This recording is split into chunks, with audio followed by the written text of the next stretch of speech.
Mr. Omar, the leaders of Egypt, France, and Jordan at the trilateral summit held in Cairo called for an international endorsement of the Arab Islamic plan for the reconstruction of Gaza, proposed, of course, by Egypt. Now, how do you foresee the outcome of the international mobilization for this plan?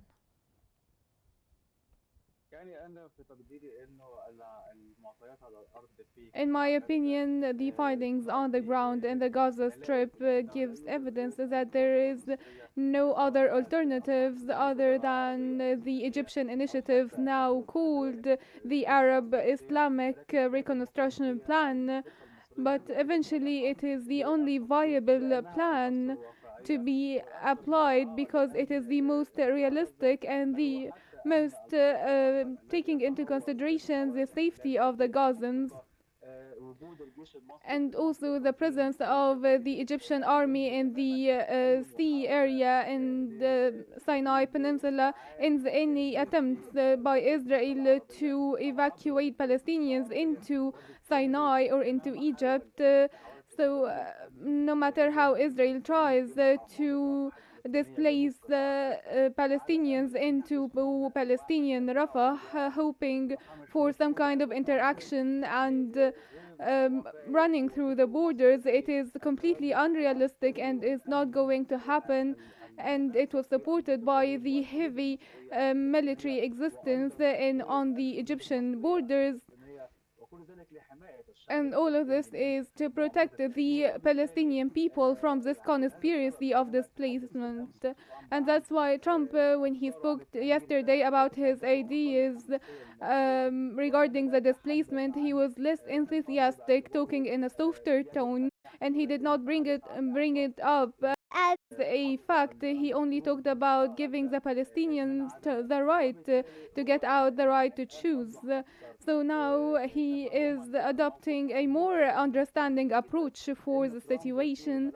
And Trump, in a different file regarding the tariffs and breaking out a trade war on an international level, he's trying to cool down the situation in the Middle East. He's more enthusiastic. He's not very enthusiastic to continue the military operations on Gaza. At first, he really wanted to achieve this displacement scheme and to take more lands in Syria and Lebanon. But now it is different. He is seeking to cool down the situation, and he is resorting to negotiations. These negotiations also with Oman and Iran is an evidence that Trump is adopting a completely new approach.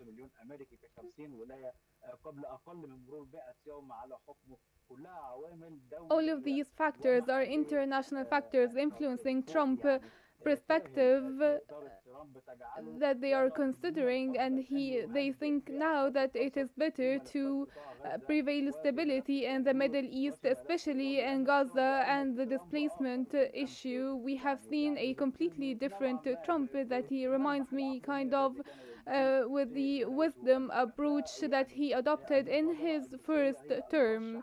The Egyptian initiative is the only viable option and the most realistic to be applied in the day next to the war in the Gaza Strip, with everyone's blessing. We're talking about the European Union, Russia, China, and Iran. Only the United States and Israel are the parties opposing this initiative. Okay. Mr. Dawood, Trump has said that he wants the war on Gaza to end. How does this statement align with the U.S. support for the resumption of the Israeli war on Gaza, breaking, of course, the ceasefire?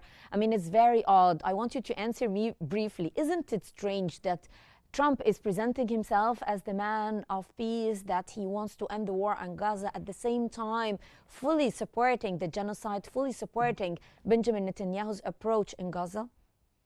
Well, he made this statement yesterday, as you mentioned, Hala, that he wants the war in Gaza to end, but he provided no details. He said it will end sometime soon. again, now all attention is going to be concentrated on the Iranian issue. Mr. Trump, he's trying to distract from the global chaos that came after the recent tariffs he imposed on the rest of the world. So right now, he's hoping to achieve any kind of success on the diplomatic front. Let it be some development in the talks with Iran, or perhaps a restoration of the ceasefire in Gaza. But let's not fool ourselves. I mean, judging by the way Mr. Trump speaks, spoke yesterday during the news conference with Netanyahu, he sees eye to eye with the most right-wing extremist Zionists in Israel, denying Palestinian rights. He only sees Israeli victims, the prisoners who were released from Hamas in Gaza, but he does not see the massive number of Palestinians who get killed, the Palestinian American children who was killed in Jerusalem yesterday. He makes no reference to him. So again, let's hope that the Arab side at least can speak in the language which Mr. Trump understands well, which is that of interests and American investments and those kinds of priorities, because creating chaos and not stopping the war will definitely harm Americans.